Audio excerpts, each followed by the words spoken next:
Hello guys, in this video I'm going to show you how to set looks on the Facetune application.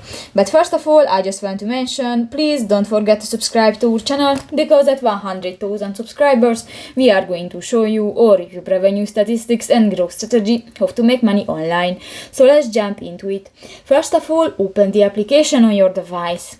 So that's the home screen, and you can that's the on of my project. And if you want to set the looks, just go to the lower side of the screen and tap to the second option, the looks, and here you can find different option. You can use, for example, different effects, for example grunge, natural, glow, classic and others. And if you finish, just click to the OK button at the lower right corner of the screen. So that's pretty much it for this video, guys. See you in the next one. Bye bye.